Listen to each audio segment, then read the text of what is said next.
Au nom du Père, du Fils et du Saint-Esprit. Amen.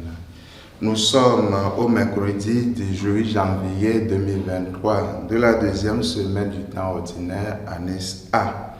Et nous commençons aujourd'hui la prière pour l'unité des chrétiens.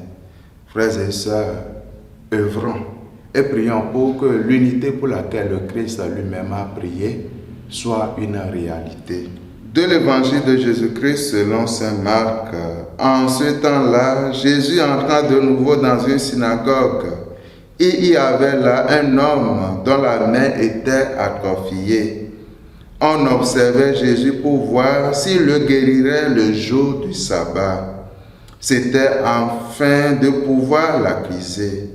Il dit à l'homme qui avait la main atrophiée, « Lève-toi, viens au milieu. » Et s'adressant aux autres, est-il permis le jour du sabbat de faire le bien ou de faire le mal, de sauver une vie ou de tuer?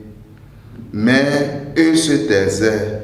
Alors, promenant sur eux un regard de colère, navré de l'adoucissement de leur cœur, il dit à l'homme, « Étends la main. » Il l'étendit, et sa main redevint normale. Une fois sortis, les pharisiens se réunirent en conseil avec les partisans d'Hérode contre Jésus pour voir comment le faire périr. Acclamons la parole de Dieu. Louange à toi, Seigneur Jésus. Chers fidèles du Seigneur, à travers l'évangile de ce jour, Jésus nous enseigne qu'il faut faire le bien en tout temps. Il n'y a pas un temps pour faire le bien et un autre pour négliger l'amour du prochain. L'amour vient de Dieu. C'est pourquoi on ne peut pas être chrétien et se laisser habiter par la haine, par la jalousie, la méchanceté et autres maux. Dans le cœur de tout homme, surtout du chrétien, doit régner la joie, la paix, l'amour et le pardon. Jésus l'a parfaitement compris. C'est pourquoi il critique l'interprétation erronée que les pharisiens et les docteurs font de la loi.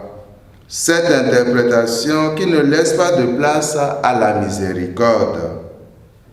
Frères et sœurs, Jésus est venu proclamer l'évangile du salut. Mais ses adversaires, loin de se laisser convaincre, cherchent des prétextes contre lui. Il y avait là un homme dont la main était paralysée. On observait Jésus pour voir s'il le guérirait le jour du sabbat. On pourrait ainsi l'accuser. Marc 3, versets 1 à 2. Toi qui m'écoutes en ce moment, quel sentiment t'anime quand Dieu comble ton prochain de grâce et de bénédiction? Comment est-ce que tu te sens quand tu vois que Dieu est en train de réaliser des merveilles dans la vie des autres? Tu te sens comment? Mon frère, ma soeur, laissons-nous habiter par la lumière du Christ pour que le bien puisse nous visiter. Que sa grâce nous assiste et nous accompagne tout au long de ce jour. Au nom du Père et du Fils et du Saint-Esprit. Amen.